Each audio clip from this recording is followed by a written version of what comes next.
10 সময় দোয়া করলে আল্লাহ তাআলা কখনোই সেই দোয়া ফেরত দেন না। আসসালামু আলাইকুম ওয়া রাহমাতুল্লাহ। সম্মানিত ভিউয়ার্স, আপনারা সবাই কেমন আছেন? আশা করি সবাই অনেক অনেক ভালো আছেন। ইসলামী গল্প কাহিনী চ্যানেলে আপনাদের সবাইকে স্বাগত। তো আজকে আমরা আলোচনা করব কোন কোন সময় দোয়া করলে আল্লাহ তাআলা সেই দোয়াকে ফেরত দেন না, আল্লাহ তাআলা 100% দোয়াকে কবুল করে নেন, এমন 10টি সময় সম্পর্কে আজকে আমরা আলোচনা করব। চলুন মূল আলোচনায় যাওয়া যাক। 1 নাম্বার, আজানের সময়। আজানের সময় আল্লাহ তাআলার কাছে যেই দোয়াই করবেন ইনশাআল্লাহ আল্লাহ তাআলা সেই দোয়া কবুল করে নেবেন। 2 নাম্বার, আজান ও ইকামতের মাঝখানে।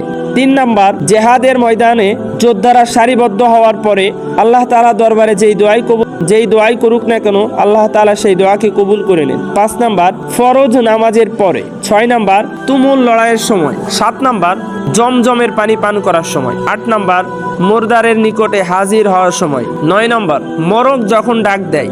হাদিসে এসেছে মরক ফেরেশতাদেরকে দেখলেই ডাক দেয়, অর্থাৎ যখন তারা ফেরেশতাদের দেখে তখনই ডাক দেয়। ওই সময় যেই দোয়াই আল্লাহ তাআলার কাছে করবেন ইনশাআল্লাহ আল্লাহ তাআলা কবুল করে নেন। 10 নাম্বার, অনেক মুসলমানগণ যখন একত্রিত হয়ে আল্লাহ তাআলার কাছে দোয়া করেন সেই দোয়া আল্লাহ তাআলা কবুল করে নেন। এই ছিল আজকের ভিডিওটি ভালো লাগলে চ্যানেলকে অবশ্যই সাবস্ক্রাইব করতে কখনোই ভুলবেন না।